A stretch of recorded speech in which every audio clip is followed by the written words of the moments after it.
Hello everyone, welcome back to the channel.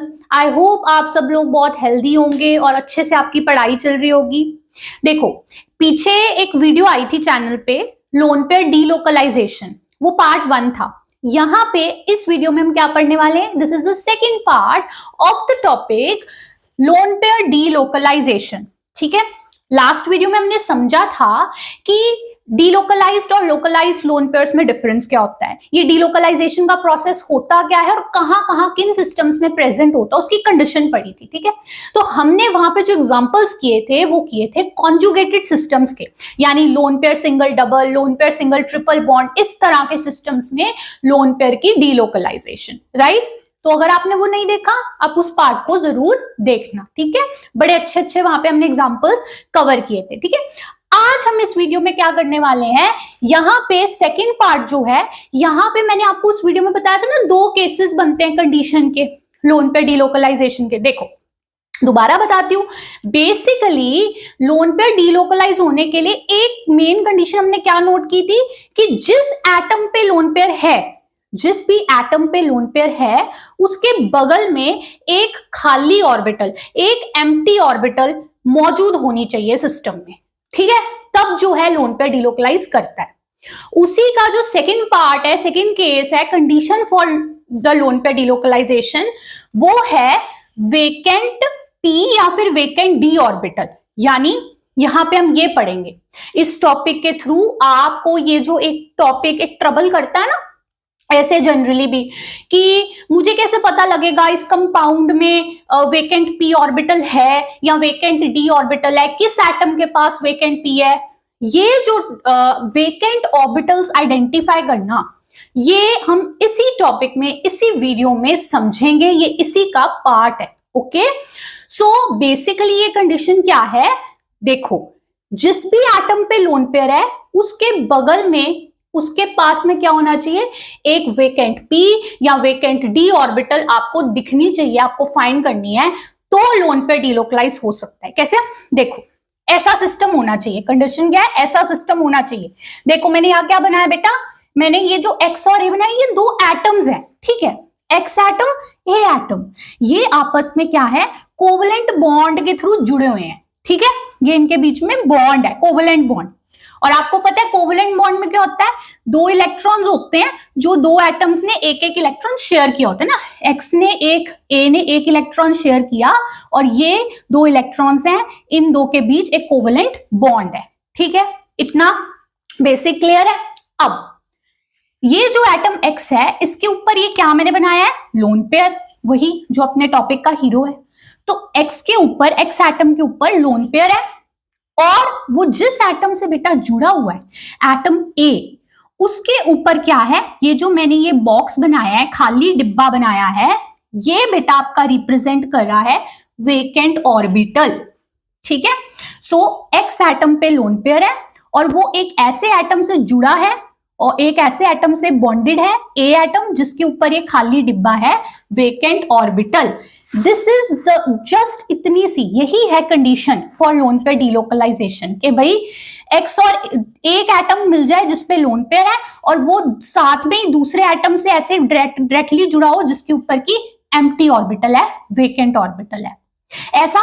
ऐसा होने से होगा क्या ना बेटा, ऐसा होने से ये होगा कि ये जो लोन पेयर है, जब इसको अपने सामने, अपने बगल में एक खाली डिब्बा दिखता है, खाली ऑर्बिटल दिखती है, तो क्या करता है, इसकी टेंडेंसी आ जाती है कि वो इस ऑर्बिटल में ऐसे जंप कर जाता है, ऐसे समझो। ठीक है, ये इलेक्ट्रॉन पेयर है, ये इसको खाली ऑर्बिटल दिखी बगल में, वो उसमें क्या कर जाता है, जंप कर जाता है। ठीक है, उसकी वजह से होता क्या है वो चीज समझो आप। देखो, एक्स एटम और ए एटम के बीच एक कोवलेंट बॉन्ड था। ठीक है ना, जो इधर यहाँ पे ऑलरेडी कोवलेंट बॉन्ड एग्जिस्ट कर रहा था, 2 इलेक्ट्रॉन्स की इक्वल शेयरिंग हो रही थी, तब हम बोलते हैं कोवलेंट बॉन्ड, है ना। अब क्या हुआ, यहां से जो लोन पेयर है एक्स से, वो ए की खाली ऑर्बिटल में चला गया, उसकी वजह से इनके बीच एक और बॉन्ड की फॉर्मेशन हुई। एक बॉन्ड तो पहले से था, अब उस बॉन्ड के अलावा उसके ऊपर एक और बॉन्ड की फॉर्मेशन हो रही है। वो बॉन्ड कैसा है, उस बॉन्ड में आप देखो जो पूरे का पूरा इलेक्ट्रॉन पेयर है वो x दे रहा है, ठीक है। ये कोवेलेंट बॉन्ड है, इसमें x और a ने एक एक इलेक्ट्रॉन कंट्रीब्यूट किया हुआ है, करेक्ट। ये जो बॉन्ड अब बन रहा है एडिशनल, इसमें पूरे का पूरा इलेक्ट्रॉन पेयर x दे रहा है और a के पास सिर्फ खाली ऑर्बिटल है, वो एक्सेप्ट कर रहा है, ठीक है। तो ऐसा सिचुएशन पहले था, एक ऐसा बॉन्ड और बन गया जिसको ऐसे एरो से शो करते हैं। तो वो कौन सा होता है? ऐसी जब शेयरिंग हो इलेक्ट्रॉन्स की, एक ही एटम ने दोनों इलेक्ट्रॉन्स दिए, पूरा पेयर दिया और दूसरे ने एक्सेप्ट किया, तो ऐसे एरो से शो करते हैं। और वो बॉन्ड कौन सा होता है? अगर आपको पता है वेरी गुड, वो बॉन्ड होता है कोऑर्डिनेट बॉन्ड। कोऑर्डिनेट बॉन्ड, ये कोवेलेंट बॉन्ड है और ये कोऑर्डिनेट बॉन्ड है। तो बेसिकली हुआ क्या कि इस केस में जब ऐसी कंडीशन दिखी, ऐसी सिचुएशन हुई, तो लोन पेयर जंप किया और यहाँ पे कोऑर्डिनेट बॉन्ड की फॉर्मेशन हो गई दोनों एटम्स के बीच, ठीक है। एडिशनल एक बॉन्ड बन गया, कोऑर्डिनेट बॉन्ड। अब पर्टिकुलरली देखें तो जो ये कोऑर्डिनेट बॉन्ड बना है ना, उसकी जो नेचर है, उसकी जो टाइप है, वो है ये pi coordinate bond. Pi coordinate, पाई का मीनिंग क्या होता है? पाई बस इस चीज को दिखाता है कि जिस ऑर्बिटल में ये लोन पेयर था, देखो एक्स के ऊपर जब ये लोन पेयर है किसी ऑर्बिटल में ही है ना, तो जिस ऑर्बिटल में ये लोन पेयर था और उसके बगल में ये जो वेकेंट ऑर्बिटल थी, ये जो दोनों ऑर्बिटल्स थी बेटा, ये ऐसे थी। मान लो ये एक्स वाली ऑर्बिटल है लोन पेयर वाली, ये ए वाली ऑर्बिटल है खाली वाली, ये दोनों ऐसी थी, मतलब एक दूसरे के आमने सामने थी, पैरेलल थी। पैरेलल थी तो पैरेलल ऑर्बिटल्स के बीच में जब बॉन्ड बनता है ओवरलैप से, उसको क्या बोलते हैं? उसको बोलते हैं pi bond.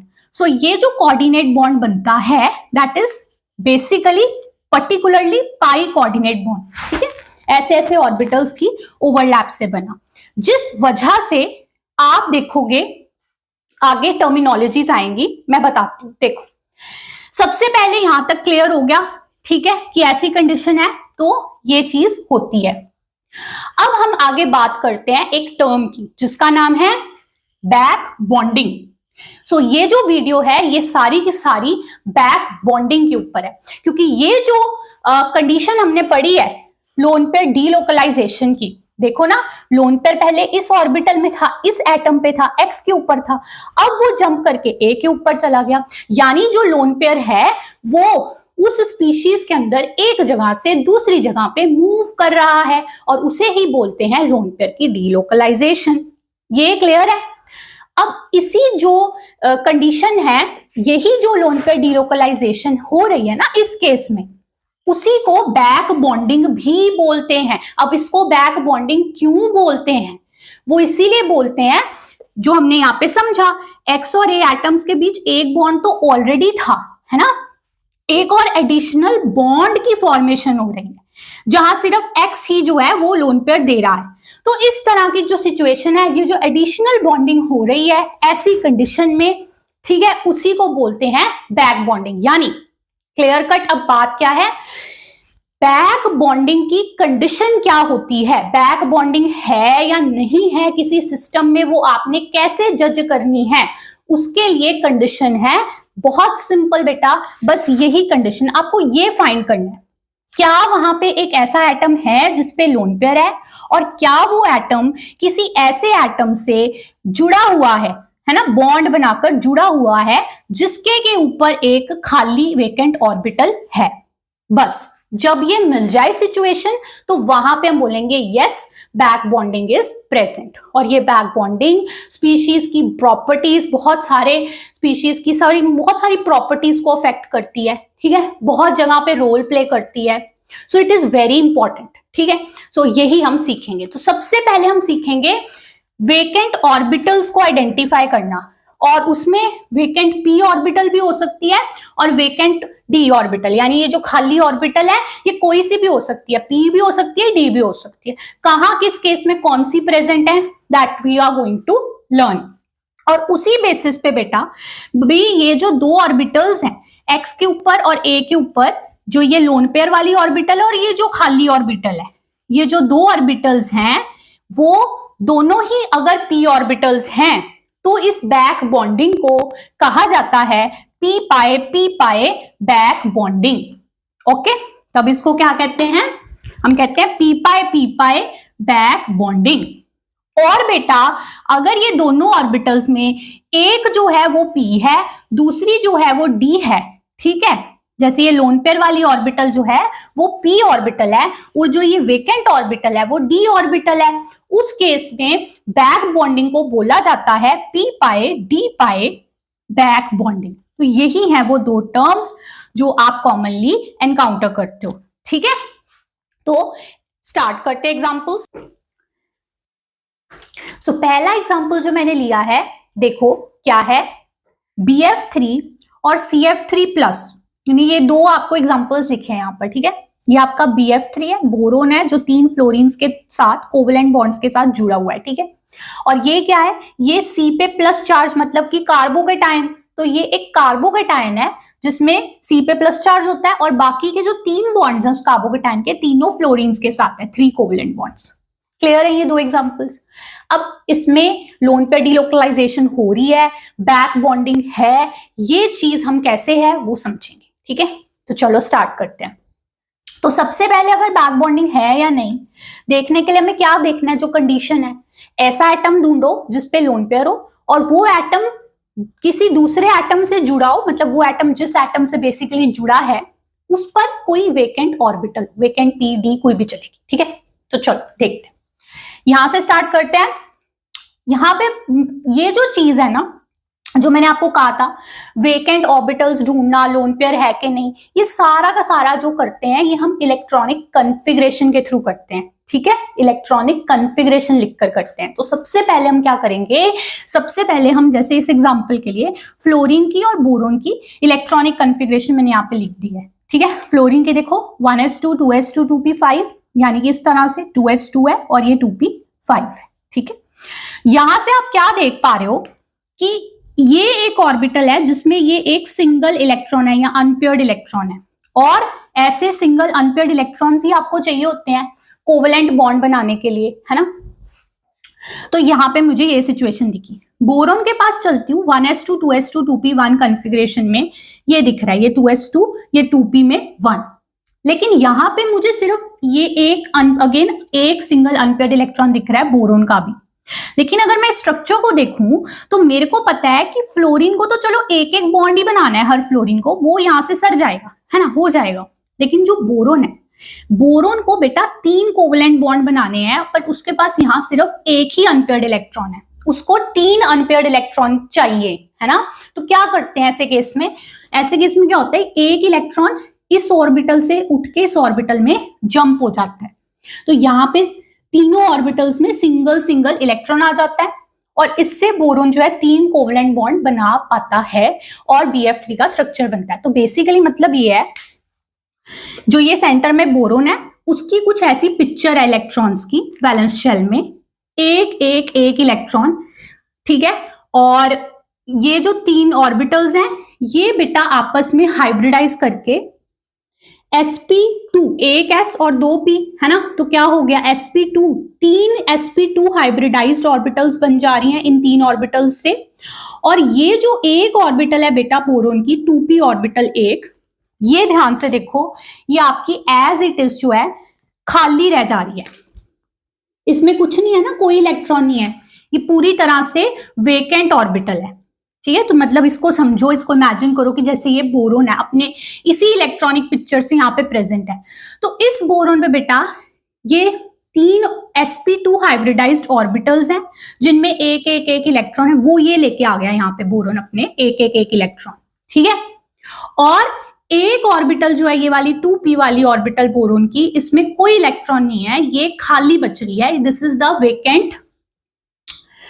The vacant p orbital. ठीक है, तो ये हम ऐसे ड्रॉ कर सकते हैं यहाँ पे बोरोन पे, भाई यही डब्बा मैंने यहाँ ड्रॉ कर दिया है ना, कि ये अपनी बोरोन की वेकेंट p ऑर्बिटल है। और फ्लोरीन का क्या है, फ्लोरीन के पास ये जो एक सिंगल इलेक्ट्रॉन है, हर फ्लोरीन कोई एक पकड़ो, जैसे ये वाली फ्लोरीन है, ठीक है, तो उसके पास क्या है, ये जो एक इलेक्ट्रॉन है वो यहाँ लेके आया बोरोन के साथ कोवेलेंट बॉन्ड बनाने के लिए। ठीक है, ये उसमें यूज हो गया।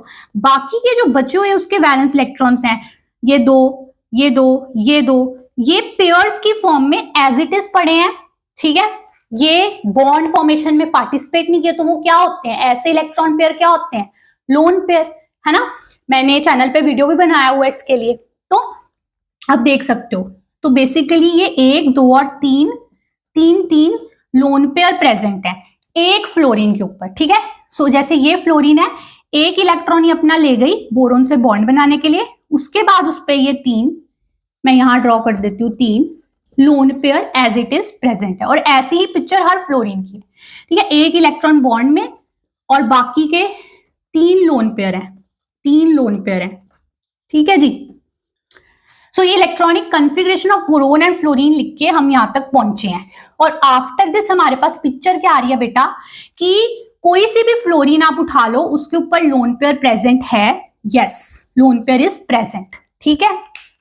और फ्लोरीन जो ये एटम है, ये जिस एटम से जुड़ा है यानी कि बोरोन, ठीक है, उसके ऊपर क्या है, ये एम्प्टी ऑर्बिटल, वेकेंट ऑर्बिटल भी प्रेजेंट है। कौन सी वाली particularly, vacant P orbital present है बोरोन पे। सो हो गई ना कंडीशन, ये दिख रही है आपको यहां पर कंडीशन लोन पे डिलोकलाइजेशन की या बैक बॉन्डिंग की।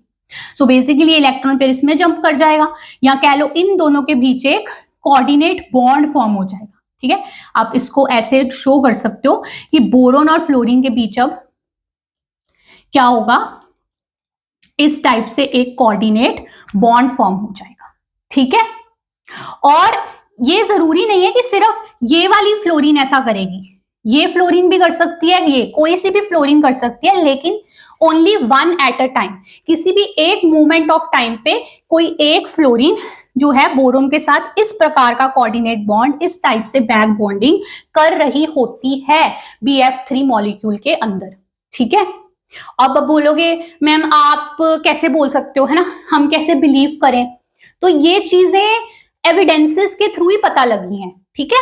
जैसे अब मैं BF3 की ही बात करूं, तो अगर नॉर्मली आप इस स्ट्रक्चर को देखते हो बेटा एज इट इज, ठीक है, कोई बैक बॉन्डिंग नहीं है दिमाग में, सिंपल आप इसको स्ट्रक्चर को देखते हो, तो आप क्या कहोगे कि अगर मैं आपसे इसमें क्या पूछूं, मेरा क्वेश्चन है कि bond order of BF bond क्या होता है, ठीक है। बॉन्ड ऑर्डर मतलब number of bonds between any two atoms, ठीक है। तो अगर मैं बोलूं BF बॉन्ड का बॉन्ड ऑर्डर बताओ इस स्ट्रक्चर में BF3 में, तो आप देखोगे भाई मैम ये वाला मैं कोई सा भी बॉन्ड देखता हूँ, सारे सिंगल बॉन्ड्स ही तो है, सिंगल कोवेलेंट बॉन्ड है, यानी कि जो बॉन्ड ऑर्डर है वो तो 1 है ना, होना चाहिए था ना, लेकिन होता नहीं है। जब इन्होंने उसका बॉन्ड ऑर्डर फाइंड किया है ना एक्सपेरिमेंटली, तो वो 1 नहीं 1.33 आया, मतलब कि ग्रेटर देन 1 से ज्यादा आया। तो वो एक एविडेंस हो गया। अब आप समझ पाओगे, रिलेट कर पाओगे, जैसे मैंने स्टार्ट में बताया था कि बैक बॉन्डिंग में क्या होता है, 2 एटम्स में ऑलरेडी एक बॉन्ड था, है ना, लेकिन यहां क्या हुआ, एक कोऑर्डिनेट बॉन्ड जो बन रहा है, ये एडिशनल बॉन्ड बन रहा है, ठीक है ना। ऑलरेडी बॉन्ड था, एडिशनल और बॉन्डिंग हो रही है इन बैक बॉन्डिंग। सो इस वजह से जो बॉन्ड ऑर्डर है वो एक नहीं, एक से ज्यादा हो जाता है, जैसे यहाँ पे 1.33 है BF3 में। अब ये फ्रैक्शनल है, ये पार्शियल है, ऐसा क्यों है और इसे कैसे फाइंड कर सकते हैं, इस पे मैंने प्रॉपर वीडियो बनाई हुई है, आप वहां से देख सकते हो कि हम एक एग्जैक्ट वैल्यू भी कैसे फाइंड कर सकते हैं पार्शियल फ्रैक्शनल बॉन्ड ऑर्डर्स की, इस टाइप के फ्रैक्शनल बॉन्ड ऑर्डर्स की। और अभी अगर मैं आपको शॉर्ट में बताऊं ना, तो होता क्या है ना, जैसे मैंने कहा एक टाइम पे ये, दूसरे टाइम पे ये, तीसरे टाइम पे ये फ्लोरीन, है ना, बारी बारी में पार्टिसिपेट करेंगी इन दिस बैक बॉन्डिंग। तो ये जो कोऑर्डिनेट बॉन्ड बना है, ये कंप्लीट बॉन्ड नहीं है, ठीक है ना, ये एक तरह से पार्शियल बॉन्ड है, कभी इधर प्रेजेंट होगा, कभी इधर प्रेजेंट होगा, कभी इधर प्रेजेंट होगा। सो इस वजह से ये 2 नहीं आता है, 1.33 आता है, ठीक है। बाकी इस पे डिटेल वीडियो भी है, आप देख सकते हो। अब हम आगे बढ़ते हैं। ये मैंने आपको बताया कि बैक बॉन्डिंग कैसे दिमाग में आई, कैसे उसका एविडेंस है, ठीक है, BF3 के लिए। अगला देखो, मैंने यहाँ पे जो स्ट्रक्चर ड्रॉ किया है वो हमने किया है ना, ये कार्बोकेटाइन का CF3+। तो बेटा उसके लिए अब मैं क्या करूंगी, देखो इसमें बैक बॉन्डिंग है नहीं है, अगेन हम इलेक्ट्रॉनिक कॉन्फ़िगरेशन से ही जाएंगे, है ना।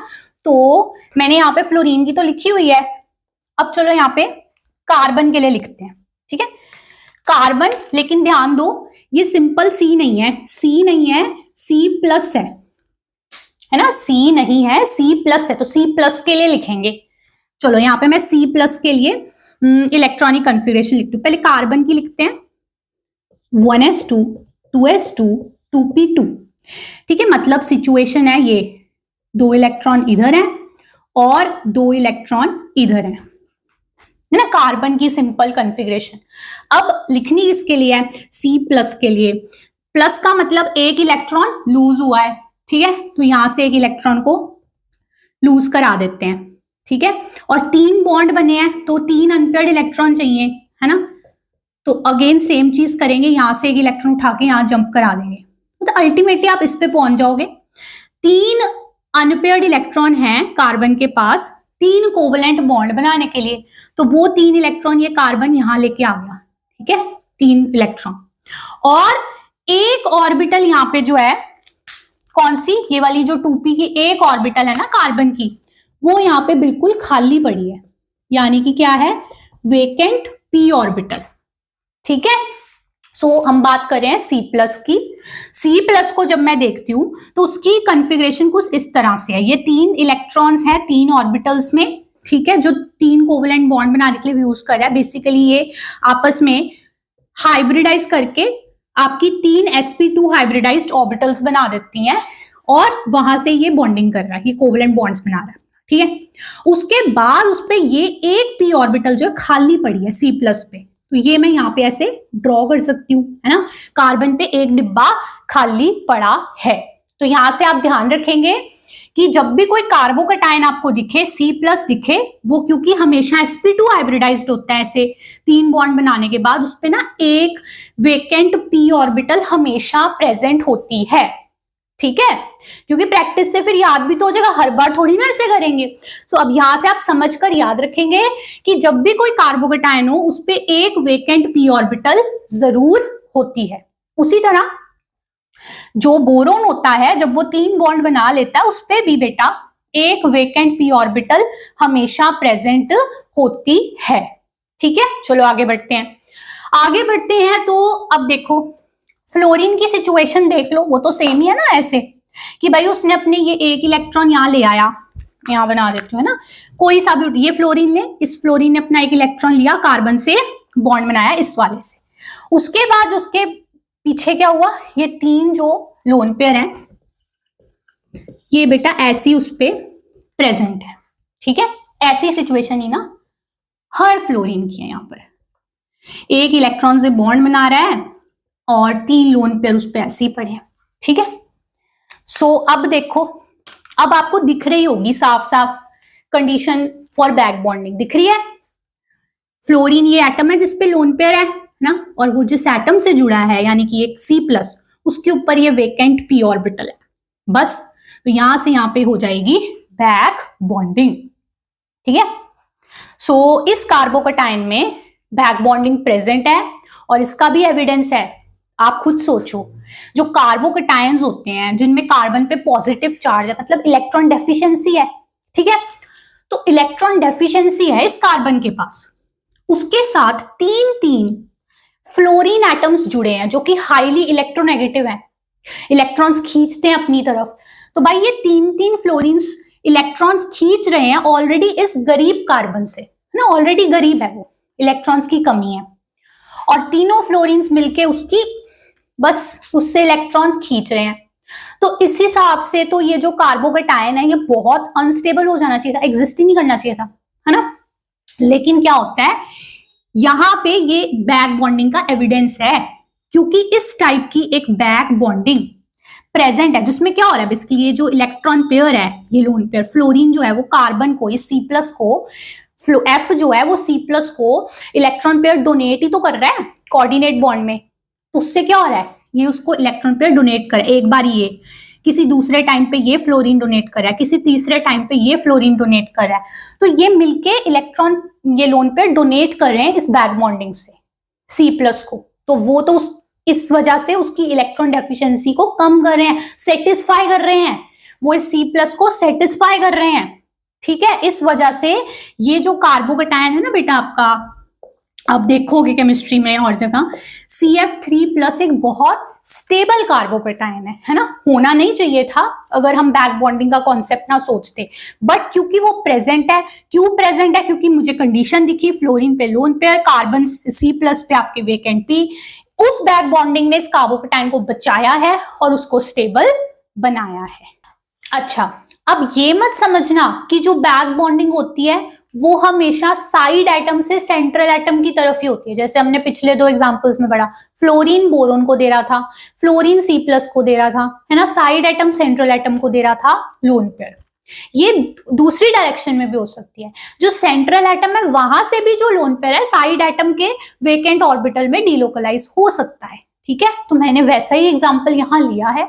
और अभी जैसे आपने कार्बोकेटाइन पढ़ा है ना, C+ पढ़ा, अब हम एग्जांपल ले रहे हैं कार्ब एनायन के, C- के। ठीक है, तो देखो मैंने यहाँ पे कौन से एग्जांपल्स लिखे हैं। CF3- कार्बन 3 फ्लोरीन से जुड़ा और उस पे माइनस है। CCl3- कार्बन 3 क्लोरीन से जुड़ा है और उस पे माइनस चार्ज है। तो माइनस चार्ज वाला कार्बन मतलब कार्ब एनायन। ठीक है, अब जो ये नेगेटिव चार्ज होता है किसी एटम पे, मैंने आपको पिछली वीडियो में सिखाया था ना, ये कंफ्यूजन दूर की थी कि बेटा भले ही किसी एटम के ऊपर ऐसे 2 डॉट्स हम शो करें, ठीक है, भले ही हम उसके ऊपर नेगेटिव चार्ज शो करें, ये दोनों ही जो चीजें होती हैं दोनों ही लोन पेयर होते हैं, दोनों ही लोन पेयर को रेफर करते हैं। ठीक है, मतलब ये जो नेगेटिव चार्ज है इसके अंदर छुपे हुए क्या है, this negative charge is equal to 2 electrons only. ठीक है, the negative charge on any atom in any structure you see, it is basically a pair of electrons. ठीक है, सो ये भी लोन पेयर है और ये नेगेटिव चार्ज ये भी लोन पेयर है। ठीक है, और वहां हमने पढ़े थे फिर लोन पेयर डीलोकलाइजेशन के एग्जांपल्स। ठीक है, तो बेसिकली ये जो C- है ना, ये एक लोन पेयर ही है, पेयर ऑफ इलेक्ट्रॉन, ये भी एक लोन पेयर है। ठीक है, इसकी डीलोकलाइजेशन हम स्टडी कर रहे हैं। ओके, सो डायरेक्टली तुम्हें इस एग्जांपल में, कोई दोनों एग्जांपल्स में आप देखो, जो ये एटम है कार्बन, उसके ऊपर लोन पेयर प्रेजेंट है, लोन पेयर प्रेजेंट, तो लोन पेयर वाला एक एटम तो आपको मिल गया कंडीशन के लिए। अब क्या देखना है, अब ये देखना है कि क्या ये एक ऐसे एटम से जुड़ा है, भाई जिस एटम से या फिर वो जुड़ा है उसके ऊपर कोई खाली, कोई वेकेंट ऑर्बिटल है। तो देखो कॉन्फ़िगरेशन से चलेंगे, मैंने यहाँ पे फ्लोरीन की इलेक्ट्रॉनिक कॉन्फ़िगरेशन लिख दी है, ठीक है ना, जो हमने पीछे पढ़ी है सेम है। तो उस बेस पे आप देखो, ये वो एक इलेक्ट्रॉन है, जैसे ये फ्लोरीन पकड़ो बेटा, ये अपना वो एक इलेक्ट्रॉन अनपेयर्ड, जिसे लाके ये कोवलेंट बॉन्ड बना रहा है ना, कार्बन ने भी एक दिया यहाँ पे। तो उसके बाद इस पे ये 3 लोन पेयर बच जाते हैं, वो भी आप शो कर सकते हो। ऐसी सिचुएशन ही हर फ्लोरीन की है। अब इसके बाद आप देखो, कोई यहाँ पे आपको वेकेंट ऑर्बिटल दिख रही है, दिख रही है? नहीं दिख रही। ठीक है, और इसके बाद आगे क्या होता है, 2s2p के बाद आपका जो सेकंड शेल है, सेकंड शेल है वो खत्म हो जाता है। अब थर्ड शेल स्टार्ट होता है, मतलब 3s 3p and so on. तो दैट मींस सेकंड शेल जो वैलेंस शेल है फ्लोरीन का, वो तो यहाँ खत्म हो गया है, और मुझे उसके बाद भी कोई एम्प्टी ऑर्बिटल नहीं दिख रही, इसके अंदर भी कोई एम्प्टी ऑर्बिटल नहीं दिख रही। सो बेसिकली फ्लोरीन के ऊपर ऐसी कोई एम्प्टी ऑर्बिटल नहीं है बेटा। ठीक है, नहीं होती है। इस वजह से लोन पेयर तो है कार्बन पे, लेकिन वो फ्लोरीन से जुड़ा है और फ्लोरीन पे वेकेंट ऑर्बिटल नहीं है। सो बैक बॉन्डिंग की कंडीशन नहीं फुलफिल हो रही है। सो हम कहेंगे भाई जो ये वाला कार्बन आयन है, इस स्पीशीज में बैक बॉन्डिंग एब्सेंट है, मिसिंग है। ठीक है, क्लियर है? अब दूसरी स्पीशीज देखो, ये वाली, इसमें डिफरेंस क्या है, ये 3 क्लोरीन्स हैं फ्लोरीन्स की जगह। क्लोरीन की कॉन्फ़िगरेशन लिखी है मैंने, 1s2 2s2 2p6 3s2 3p5 होती है। ठीक है, सो अपना जो क्लोरीन है वो, उसका वैलेंस शेल क्या है, थर्ड शेल। ठीक है, 3s2 3p5 इसके जैसी ही होती है, इसकी 2s2 2p5, इसकी 3s2 3p5। ये सेकंड पीरियड का है तो ये थर्ड पीरियड का है, तो थर्ड शेल इसका वैलेंस शेल है। ओके, सो यहाँ पे मतलब सिमिलर सिचुएशन है ऐसी, यहाँ पर एक सिंगल इलेक्ट्रॉन है जो वो क्लोरीन यूज करेगा, यहाँ कोवेलेंट बॉन्ड बनाने के लिए, ठीक है, एक कार्बन ने दे दिया, और उसके बाद उस पे 3 लोन पेयर बच जाते हैं, जस्ट लाइक फ्लोरीन, है ना, उसी का तो भाई बंधु है ये। यहाँ पे आ गए 3 लोन पेयर। ऐसी सिचुएशन हर क्लोरीन की है यहाँ पे, ठीक है। अब यहां पर देखो, again there is an atom carbon with the lone pair, but क्या वो जिस एटम से जुड़ा है क्लोरीन उसके पास वेकेंट ऑर्बिटल है या नहीं, ये देखना है, राइट। तो यहाँ पे आपको दिख रही है कोई वेकेंट ऑर्बिटल? नहीं दिख रही, ठीक है। तो यहां से देखकर ये नहीं बोलना कि क्लोरीन के पास वेकेंट ऑर्बिटल नहीं है। क्यों, बताती हूं। यहां से देखने में लग रहा है कि कोई वेकेंट ऑर्बिटल नहीं है ना, सिचुएशन बिल्कुल सेम है, इसी का सेम चीज है, लेकिन ध्यान देंगे यहाँ पे, ये कौन है, ये थर्ड शेल है, और थर्ड शेल यहाँ पे खत्म थोड़ी ना होता है, थर्ड शेल यहाँ पे खत्म नहीं होता है, 3p पे खत्म नहीं होता है। 3p के बाद फिर क्या आ जाता है, 3p के बाद 3d होती है, 3d, डी सबशेल, जिसके अंदर डी सबशेल के अंदर क्या होते हैं, 5, 1 2 3 4 5 डी ऑर्बिटल्स होते हैं, ठीक है। सो 3s 3p तक खत्म नहीं हो जाता है, 3p के बाद 3d होता है थर्ड शेल में, और उस d सबशेल में 1 2 3 4 5 d ऑर्बिटल्स प्रेजेंट होते हैं। सो क्लोरीन क्योंकि थर्ड पीरियड का मेंबर है, उसकी वैलेंस शेल थर्ड शेल है, इस वजह से उसके पास क्या हो रहा है, सामने क्या दिख रही है आपको, एक, आप एक ढूंढ रहे थे ना, आप एक एम्प्टी ऑर्बिटल ढूंढ रहे थे ना, यहाँ पे 5 एम्प्टी ऑर्बिटल्स है, मतलब जो पूरे का पूरा 3d सबशेल है ना क्लोरीन का, वो खाली है, क्या है, वेकेंट है, खाली पड़ा है। सो इनमें से हम एक उठा के यहाँ पे ड्रॉ कर सकते हैं क्लोरीन के ऊपर एक डब्बा। सो ये एक डब्बा मैंने उठा के, देखो ये इलेक्ट्रॉन जो है इससे क्लोरीन ने बॉन्ड बना दिया, 3 उस पे ऐसे लोन पेयर बना दिए, सब कुछ कॉन्फ़िगरेशन के थ्रू कर रहे हैं हम, है ना, कुछ खुद से नहीं कर रहे हैं। फिर ये जो डी ऑर्बिटल्स खाली पड़ी उनमें से मैंने एक डब्बा उठा के क्लोरीन पे बना दिया, तो ये डब्बा क्या है, यही डब्बा जो है ये है आपका वेकेंट डी ऑर्बिटल, ठीक है। सो जब भी आपको क्लोरीन दिखे उस पे वेकेंट डी ऑर्बिटल होती है, क्योंकि क्लोरीन जब एक बॉन्ड बना लेता है ना, ऐसे जब क्लोरीन ऐसे एक बॉन्ड बना लेता है उसके बाद ये आपको पूरा का पूरा डी सबशेल खाली पड़ा है। So there is a vacant D orbital on chlorine, और कार्बन पे लोन पेयर, तो ऐसे करके ये इसमें डीलोकलाइज होगा, ऐसे करके यहाँ बैक बॉन्डिंग प्रेजेंट है, मतलब कहेंगे बैक बॉन्डिंग इज प्रेजेंट, ठीक है। इस वाले में एब्सेंट थी, इसमें प्रेजेंट है, और इस बैक बॉन्डिंग के प्रेजेंट होने से ये जो इलेक्ट्रॉन पेयर है कार्बन से डीलोकलाइज होके इस एम्प्टी ऑर्बिटल में जा रहा है, जिसकी वजह से वो डिस्पर्स हो रहा है कार्बन से। ये कार्बन के, जैसे मैं कार्बन हूं, ठीक है, तो मेरे सर पे एक इलेक्ट्रॉन पेयर का बोझ है, इस नेगेटिव चार्ज का बोझ है, और कई मेरे साथ मेरा कोई पार्टनर और वो उस बोझ को मेरे से उतार रहा है ना, ले रहा है, तो मेरा बोझ हल्का हो रहा है, मैं स्टेबल हो रही हूँ। बस ये वाला जो कार्बन आयन है बेटा, ये इस वाले कार्बन आयन से मोर स्टेबल है, क्या है, मोर स्टेबल है।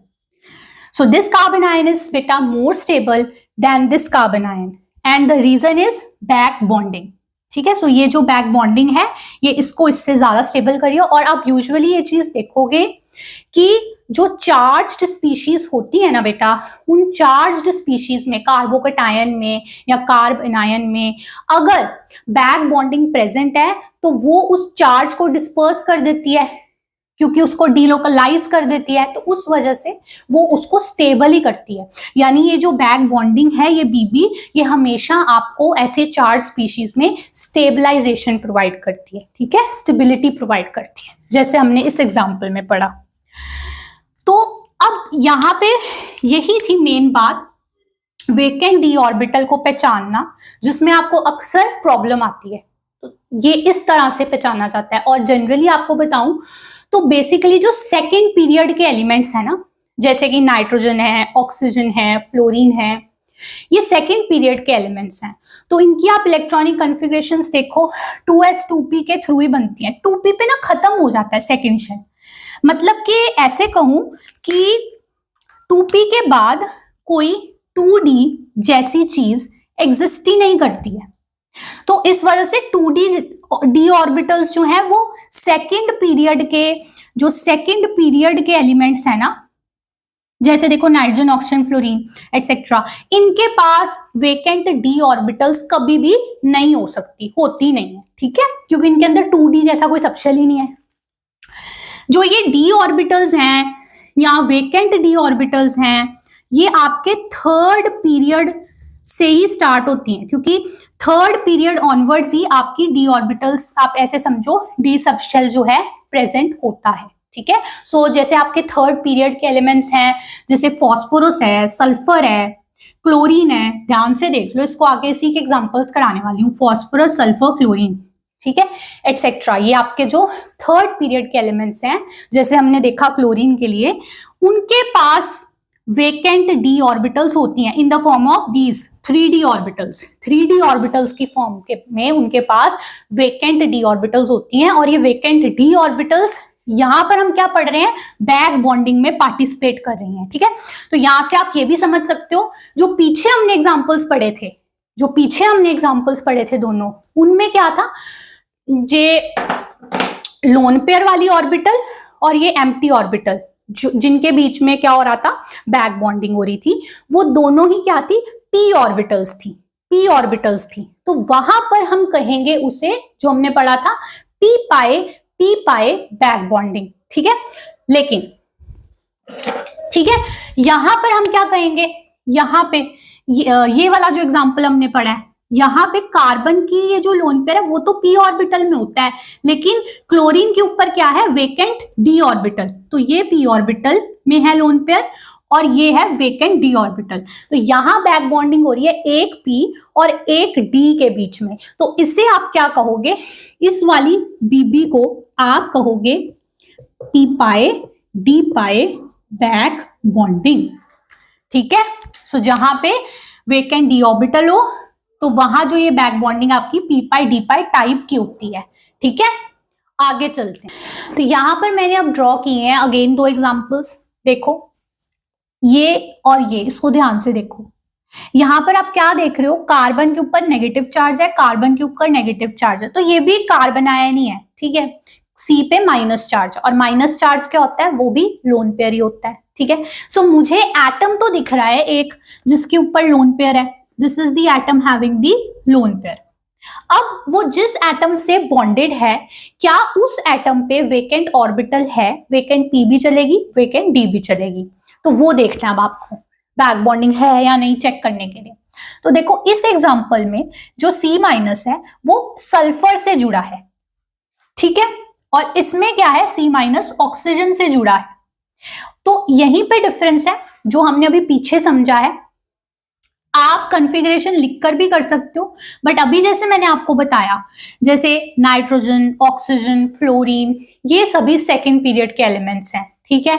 और जैसे जब फ्लोरीन है वो अपना एक बॉन्ड बना लेता है, उस पे अपने लोन पेयर आ जाते हैं, 3 लोन पेयर, और कोई वेकेंट ऑर्बिटल नहीं बचती। उसी तरह जब ऑक्सीजन अपने 2 कोवेलेंट बॉन्ड्स कंप्लीट कर लेता है, जैसे ये और ये इसने किए हुए हैं, उस पे बेटा 2 लोन पेयर बचते हैं, जैसे ये और ये मैंने ड्रॉ किए हैं, और इसके पास भी आगे कोई, क्योंकि 2d नहीं होती तो वेकेंट d ऑर्बिटल्स नहीं होती हैं, ना कोई p बचती है वेकेंट, ना कोई d बचती है वेकेंट, ठीक है।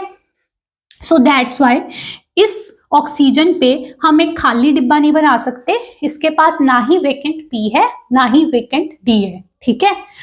ओके, सो दैट मीन्स यहाँ पे वेकेंट ऑर्बिटल की कमी है। सो इस एग्जांपल में लोन पेयर तो है, लेकिन वो आगे यहां ऑक्सीजन पे कहीं पर डीलोकलाइज नहीं हो सकता, बैक बॉन्डिंग नहीं हो सकती। सो आप कहोगे hear back bonding is absent. Okay, अब देखो ये वाले एग्जांपल में यहां पे C माइनस सल्फर से जुड़ा है ना। सल्फर आपका थर्ड पीरियड का एलिमेंट है, और अभी मैंने आपको बताया ये थर्ड पीरियड ऑनवर्ड्स जो है डी सबशेल आ जाता है, जो हमने क्लोरीन में पढ़ा ना, वो 3D पूरा एम्प्टी होता है। उसी तरह सल्फर जब अपने 2 कोवेलेंट बॉन्ड कंप्लीट कर लेता है, उस पे ऐसे ही 2 लोन पेयर बचते हैं, बिल्कुल ऑक्सीजन जैसी सिचुएशन, ठीक है, क्योंकि ऑक्सीजन की ही फैमिली से है ये। बट डिफरेंस ये है कि ऑक्सीजन सेकेंड पीरियड का है, 2s2p पे उसकी कॉन्फ़िगरेशन खत्म हुई, 2d जैसी कोई चीज ही नहीं है, तो उसके पास वेकेंट d नहीं है ना। लेकिन सल्फर आपका थर्ड पीरियड का है, उसकी 3s और 3p पे कॉन्फ़िगरेशन खत्म होगी, उसके बाद 3d पूरा का पूरा उस पे खाली पड़ा होगा। सो उसके पास 3d वेकेंट ऑर्बिटल्स होंगी और जिसको आप यहाँ पे ऐसे ड्रॉ कर सकते हो। ठीक है, सेम जैसे हमने क्लोरीन के लिए पढ़ा था ना। सो ये फॉस्फोरस हो गया, सल्फर हो गया, क्लोरीन हो गई, या सारे आपके थर्ड पीरियड के एलिमेंट्स हैं। ठीक है, सो इनके पास 3d होता है। ठीक है, इसकी वजह से इनके पास क्या होता है कि जैसे जब क्लोरीन एक बॉन्ड बना लेता है अपना, उस पे वेकेंट डी ऑर्बिटल प्रेजेंट होती है। सल्फर अपने 2 बॉन्ड बना लेता है तो उसके पास भी ऐसी वेकेंट डी ऑर्बिटल प्रेजेंट होती है। ठीक है, तो जब आपको ऐसे स्ट्रक्चर में सल्फर दिखे, है ना, तो उसके पास ऐसी वेकेंट डी ऑर्बिटल है। ठीक है, आफ्टर मेकिंग 2 बॉन्ड्स, और बगल में उसके C माइनस है। ये माइनस अच्छा मौका देखता है कि सामने मेरे पास खाली ऑर्बिटल, तो उसमें चला जाता है। तो यहाँ पे ये क्या बैक बॉन्डिंग कहेंगे, बैक बॉन्डिंग हो जाती है। ठीक है, और क्यों हो रही है? सल्फर की वेकेंट डी ऑर्बिटल की वजह से। तो इसको हम क्या कहेंगे? पी पाई डी पाई बैक बॉन्डिंग। क्या कहेंगे? पी पाई डी पाई। लिख भी देती हूं यहाँ पे। सो यहाँ पे पी पाई डी पाई बैक बॉन्डिंग प्रेजेंट है और यहाँ पे बैक बॉन्डिंग नहीं है। तो अगेन जो हमने पीछे एग्जांपल में पढ़ा कार्बन आयन के, इस कार्बन का ये बोझ हल्का हो रहा है इस बैक बॉन्डिंग से। सो बेसिकली ये जो स्पीशीज है, ये जो कार्बन आयन है, इसकी स्टेबिलिटी इस वाले से ज्यादा है। It is more stable. So जिसमें बैक बॉन्डिंग प्रेजेंट है वो ज्यादा स्टेबल है एज कंपेयर टू जिसमें बैक बॉन्डिंग एब्सेंट है। ठीक है, तो जैसे मैंने आपको पढ़ाया बैक बॉन्डिंग चार्ज्ड स्पीशीज को स्टेबलाइज करती है, वही चीज देखी। ठीक है, अब मैं यहां पर ही बेटा अगर एक ट्विस्ट कर दूं छोटा सा, ठीक है, तो वहां आपने अपनी ब्रेन पावर यूज करनी है कि कंफ्यूज हो रहे हो आपके नहीं हो रहे हो। देखो यहां पे हमने क्या बनाया है, CH2 माइनस OCH3। ठीक है, अब अगर मैं बनाती हूं यहाँ पे, दूसरे पेन से बनाते हैं, यहां पे अगर मैं बनाती हूँ बेटा CH2OCH3, ऑक्सीजन ने बनाए 2 बॉन्ड, उस पे हैं 2 lone pair. As it is बिल्कुल ऐसा ही स्ट्रक्चर बनाया है मैंने, लेकिन डिफरेंस मैं ये बना देती हूं कि अब मैं इस कार्बन पे नेगेटिव चार्ज की जगह पे पॉजिटिव चार्ज बना दूं। ठीक है, यानी कार्बन आयन की जगह से मैं कार्बो कैटायन बना दूं C+। तो बताओ कि इसमें बैक बॉन्डिंग प्रेजेंट होगी कि नहीं होगी, और यहां पे पॉज करके सोच कर देखना। ठीक है, वीडियो को। तो देखो बेटा, यहां पर जो C+ है कार्बोकैटायन, हमने सबसे पहले एग्जांपल में पढ़ा था ना CF3+ वाले एग्जांपल में, कि जब भी C+ हो वो क्या होता है, आप उसके ऐसे 3 बॉन्ड बने होते हैं, sp2 हाइब्रिडाइज्ड होता है कार्बोकैटायन, और उसपे एक वेकेंट p ऑर्बिटल क्या होती है, वेकेंट p ऑर्बिटल प्रेजेंट होती है C+ के ऊपर। ठीक है, दैट मीन्स ये भी जो C+ है इसके पास ऐसी एक वेकेंट p ऑर्बिटल प्रेजेंट है, और बगल में तुम्हें दिख रहा है ये वाला एटम ऑक्सीजन, जिसके ऊपर लोन पेयर प्रेजेंट है। सो एटम पे लोन पेयर है और उसके बगल वाले एटम पे वेकेंट p ऑर्बिटल है। ये हो जाएगा इसमें डीलोकलाइज, यहां पर हो जाएगी बैक बॉन्डिंग। और कौन सी टाइप की बैक बॉन्डिंग होगी, खुद सोचो। ये कौन सी वेकेंट p ऑर्बिटल है, ये अपनी वेकेंट p ऑर्बिटल है। सो ये भी p, ये भी p, हो जाएगी p पाई बैक बॉन्डिंग। इस कार्बोकैटायन में, इस स्पीशीज में p पाई बैक बॉन्डिंग प्रेजेंट है, ऑक्सीजन का लोन पेयर और C+ की वेकेंट p ऑर्बिटल, जिस वजह से अगेन क्या होता है, चार्ज्ड स्पीशीज को बैक बॉन्डिंग स्टेबलाइज कर रही होती है ना। तो ये वाली स्पीशी को भी ये जो बैक बॉन्डिंग है स्टेबिलिटी दे रही है, उसको स्टेबलाइज कर रही है। ठीक है, और जैसे कि हमने वहां पढ़ा था ना, ये देखो यहाँ पे था ना CF3+ में C पे प्लस चार्ज है, इलेक्ट्रॉन डेफिशिएंसी है। फ्लोरीन, अब सारे फ्लोरीन बारी बारी अपने लोन पेयर्स को ऐसे डोनेट कर रहे थे तो उसको स्टेबलाइज कर रहे थे। सिमिलरली C पे प्लस चार्ज है, इलेक्ट्रॉन डेफिशिएंसी है, ऑक्सीजन अपना लोन पेयर उसको डोनेट कर रहा है, उसकी डेफिशिएंसी को कम कर रहा है। सो B भी जो है वो इस कार्बोकैटायन को स्टेबलाइज कर रही है। देखो अब मैंने 2 और एग्जांपल्स बनाए हैं, इन्हें ऑब्जर्व करो। एक ये स्ट्रक्चर है और एक ये स्ट्रक्चर है। ठीक है, ये C प्लस है, ये C माइनस है, कार्बोकेटायन एक तरह से कार्बन आयन है ना, और उनके साथ C प्लस के साथ कौन जुड़ा है यहाँ पे, फॉस्फोरस, और C माइनस के साथ कौन जुड़ा है, फॉस्फोरस। बेसिकली ये मैंने आपको बैक बॉन्डिंग में फॉस्फोरस वाले एग्जांपल्स लिखवाए हैं, ठीक है। तो अब हमें पता है कि जो फॉस्फोरस होता है वो भी थर्ड पीरियड का एलिमेंट है, तो वो वाली बात अप्लाई होगी कि इसके पास भी 3d सबशेल होगा और इसके पास भी वेकेंट d ऑर्बिटल प्रेजेंट होगी। मतलब बेसिकली क्या होता है कि जब फॉस्फोरस 3 बॉन्ड बना लेता है, जब फॉस्फोरस 3 कोवेलेंट बॉन्ड बना लेता है, तो उस पे एक लोन पेयर बच जाता है, जो अगेन आप उसकी इलेक्ट्रॉनिक कॉन्फ़िगरेशन के थ्रू देख सकते हो, और बाकी का जो आपके पास वेकेंट डी ऑर्बिटल्स है वो भी प्रेजेंट होती हैं, ठीक है। वही 3d सबशेल जो है वो आपका खाली होता है और इसके ऊपर मतलब वेकेंट डी ऑर्बिटल प्रेजेंट होती है। अगेन समराइज करती हूँ, जब फॉस्फोरस 3 कोवेलेंट बॉन्ड बना लेता है बेटा, तब उसके ऊपर एक लोन पेयर बचता है और वेकेंट डी ऑर्बिटल भी प्रेजेंट होती है। 3d सबशेल आपका एम्प्टी होता है उस केस में, ठीक है, जैसे क्लोरीन के लिए पढ़ा था, बिल्कुल वैसे। तो इतनी इंफॉर्मेशन आपको है। अब इन दोनों में आप देखो, सोचो बैक बॉन्डिंग किसमें है किसमें नहीं है, या फिर दोनों में नहीं है, या फिर दोनों में ही प्रेजेंट है। ये चीज आप वीडियो पॉज करके जरूर सोचना। तो अभी मैं आपको बताती हूँ, देखो यहाँ पे आपको दिख रहा है C प्लस क्या है, हमने पढ़ा है ना कि C प्लस जो होता है वो sp2 हाइब्रिडाइज्ड होता है और उस पर वेकेंट p ऑर्बिटल होती है, पढ़ा है। तो यहाँ पे मैं एक वेकेंट p ऑर्बिटल बना सकती हूँ कार्बन पे, C प्लस पे, ठीक है जी। और ये फॉस्फोरस है जिसपे एक लोन पेयर प्रेजेंट है, क्योंकि उसने 3 बॉन्ड बनाए हैं, देखो एक इधर और एक इस पे, ये हाइड्रोजन भी तो है pH, तो हाइड्रोजन के साथ भी तो बॉन्ड होगा। सो वही चीज, फॉस्फोरस 3 बॉन्ड बना ले तो उस पे एक लोन पेयर बचता है, तो वो लोन पेयर यहाँ पे दिख रहा है ना। सो मैं ये कह सकती हूँ कि ये जो C प्लस है इसके ऊपर क्या है, एक वेकेंट ऑर्बिटल है, कौन सी होती है, वेकेंट p ऑर्बिटल, ठीक है, और उसके बगल में फॉस्फोरस है लोन पेयर के साथ, तो ये लोन पेयर इस ऑर्बिटल में ऐसे चला जाएगा, बैक बॉन्डिंग करेगा, कंडीशन फुलफिल हो रही है, ठीक है, p lone pair and C plus की वेकेंट ऑर्बिटल।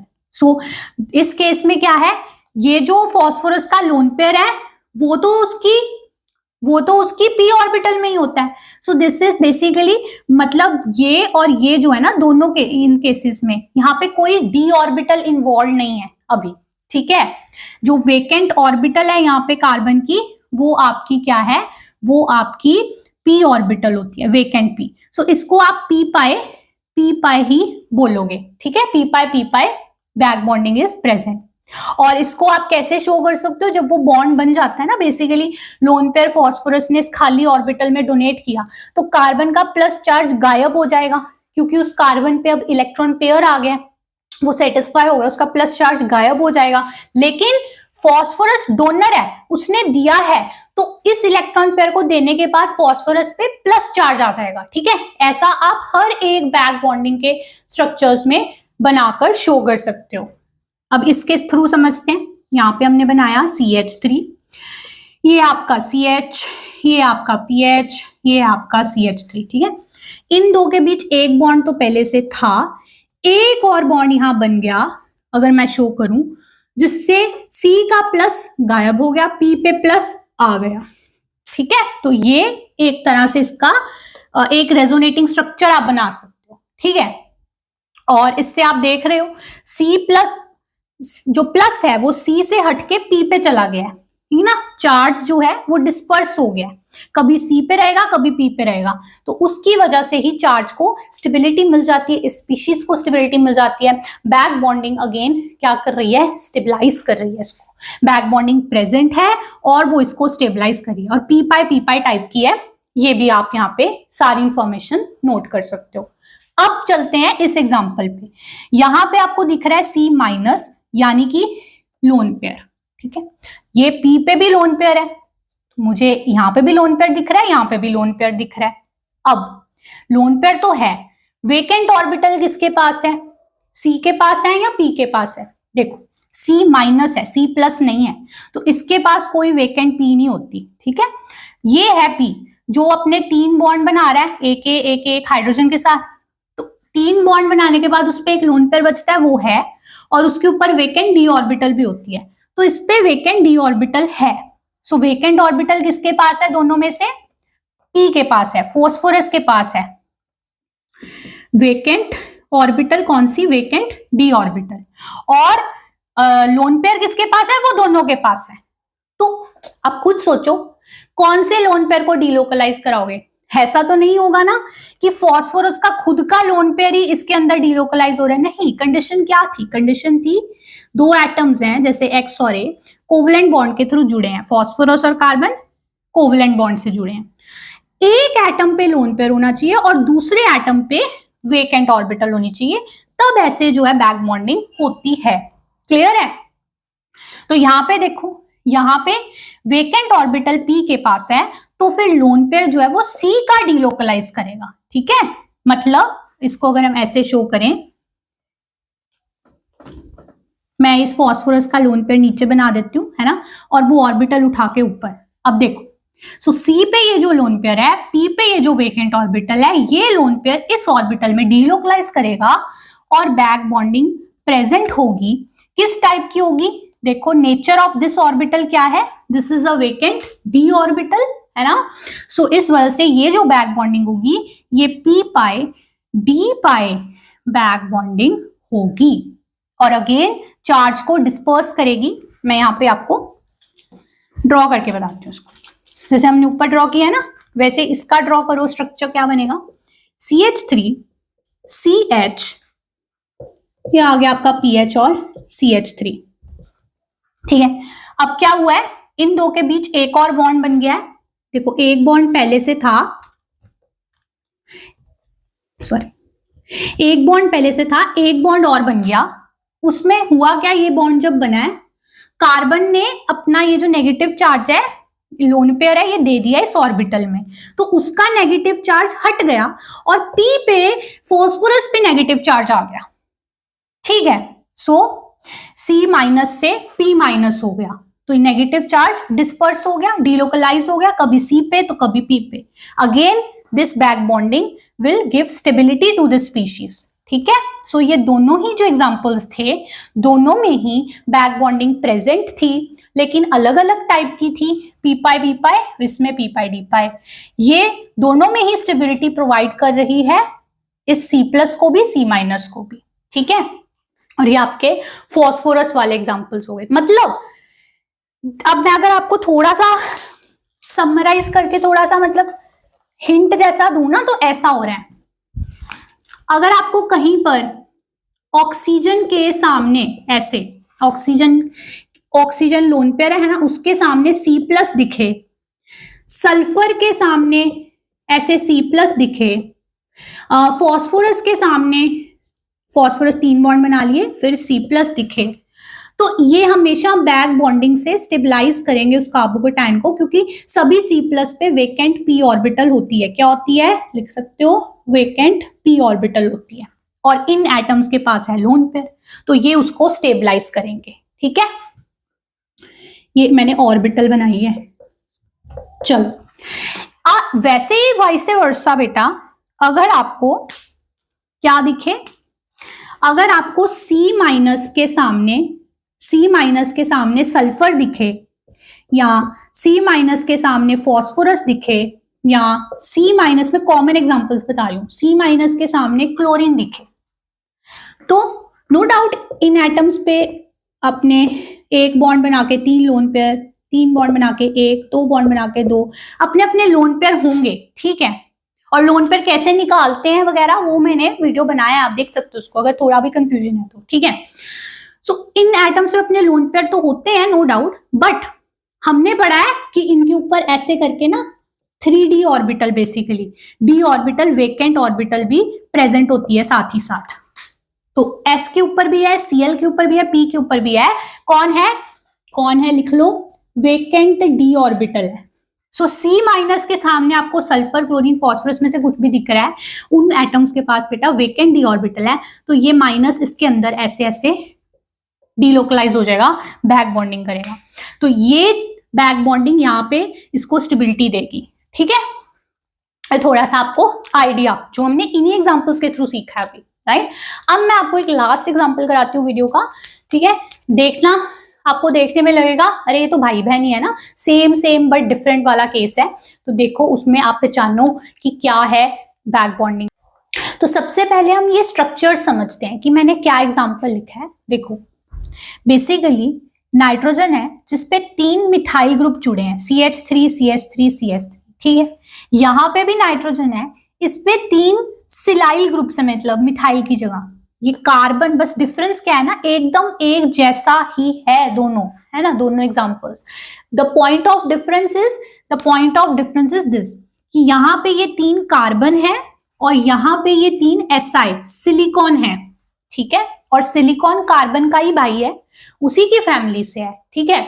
उसके जैसी ही इलेक्ट्रॉनिक कॉन्फ़िगरेशन है, लेकिन बहुत बड़ा डिफरेंस है, बहुत बड़ा डिफरेंस है इन दोनों के स्ट्रक्चर्स में, प्रॉपर्टीज में, और वो बैक बॉन्डिंग के कारण आ रहा है, ठीक है। और वो जो बहुत बड़ा डिफरेंस है ना, वो सिर्फ इतनी सी बात से आ रहा है कि कार्बन सेकेंड पीरियड का एलिमेंट है और सिलिकॉन थर्ड पीरियड का एलिमेंट है।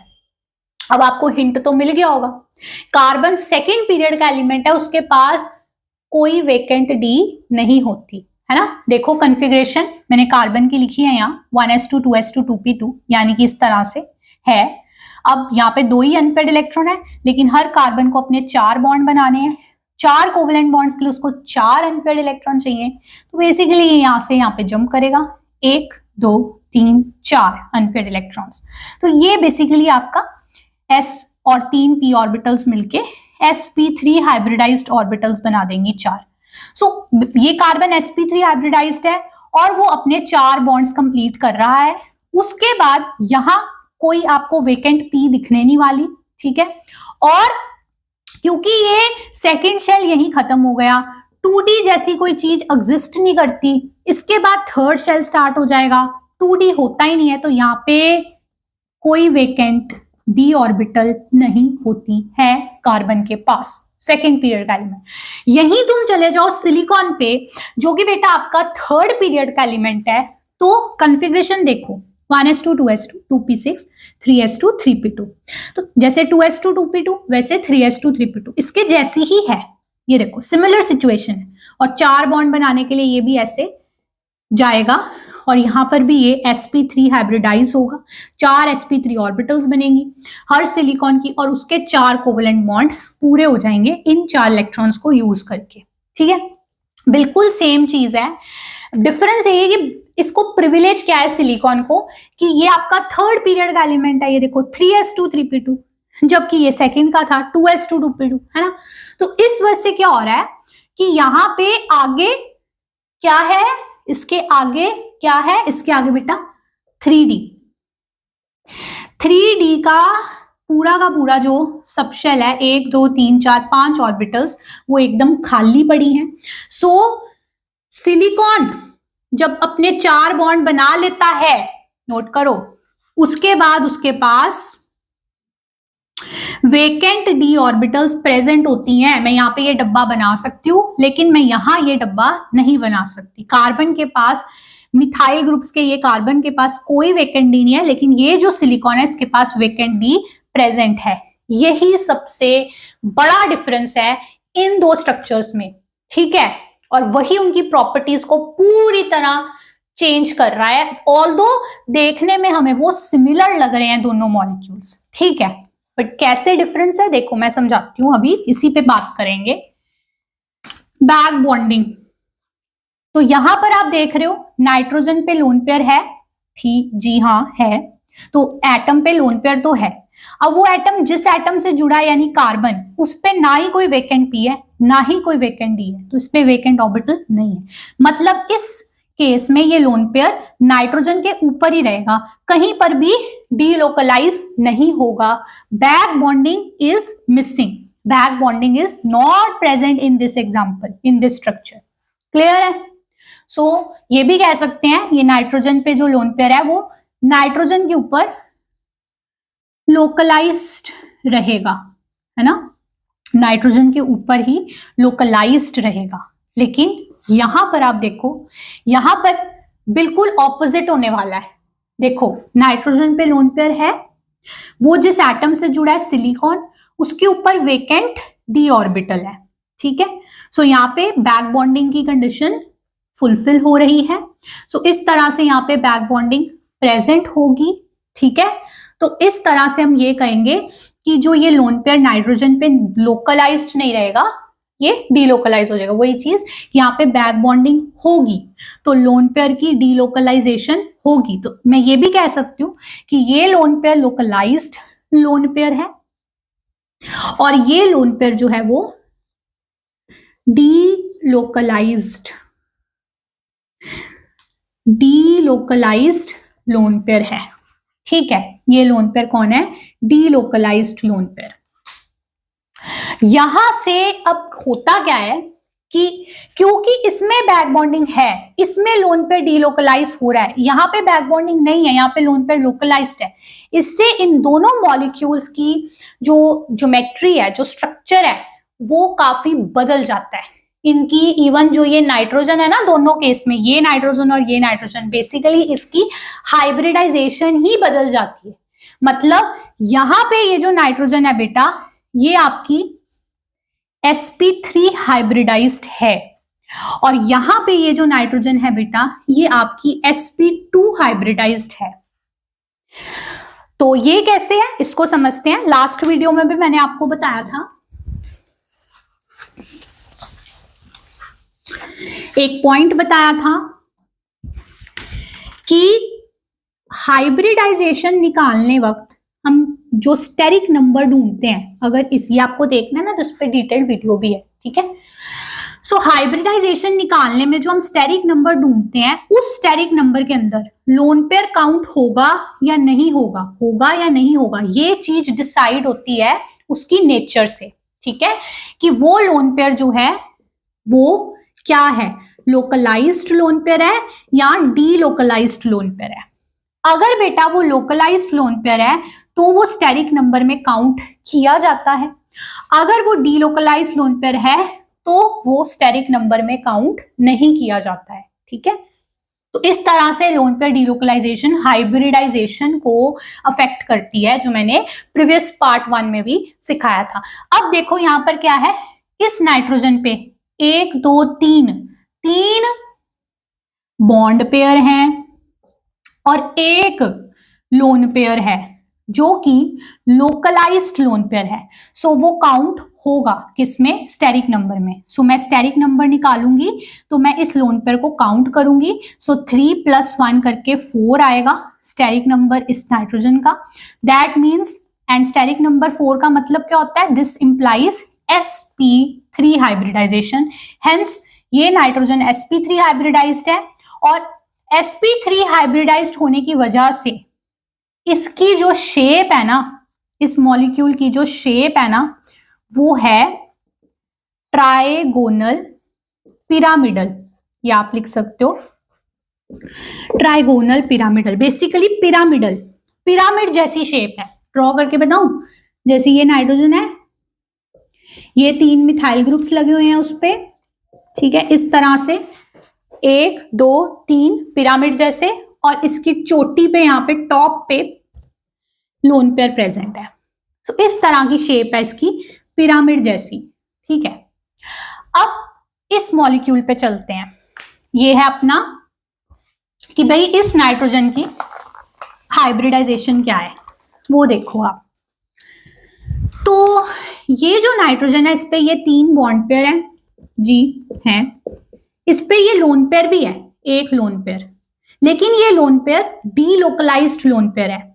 सो इसको मैं काउंट नहीं करूंगी स्टेरिक नंबर में। सो स्टेरिक नंबर मेरा केवल 3 के बराबर आ जाता है। स्टेरिक नंबर इक्वल्स टू 3 जो होता है वो क्या इंप्लाई करता है, वो इंप्लाई करता है sp2 हाइब्रिडाइजेशन को। सो बेसिकली ये नाइट्रोजन जो है इस मॉलिक्यूल में वो sp2 हाइब्रिडाइज्ड है और इस sp2 हाइब्रिडाइजेशन की वजह से इस मॉलिक्यूल की जो शेप हो जाती है, वो शेप हो जाती है क्या, ट्राइगोनल प्लेनर, मतलब प्लेनर शेप है। कैसी है, ड्रॉ करके बताती हूँ। देखो यहीं पे ड्रॉ कर लेते हैं। जैसे ये नाइट्रोजन है और ये एक ट्रायंगल के जैसे 2 डायमेंशनल प्लेनर स्ट्रक्चर बनेगा इज इधर। बेसिकली इसको मैं ऐसे लिख देती हूँ ना, ये SiH3 ग्रुप है, SiH3 SiH3 SiH3। So nitrogen ऐसे 3 बॉन्ड बना रहा है इसके साथ और उस पे अपना lone pair as it is present है। सो ये एक ट्रायंगल के जैसा प्लेनर, ट्राइगोनल प्लेनर शेप बन जाती है इसकी, ठीक है।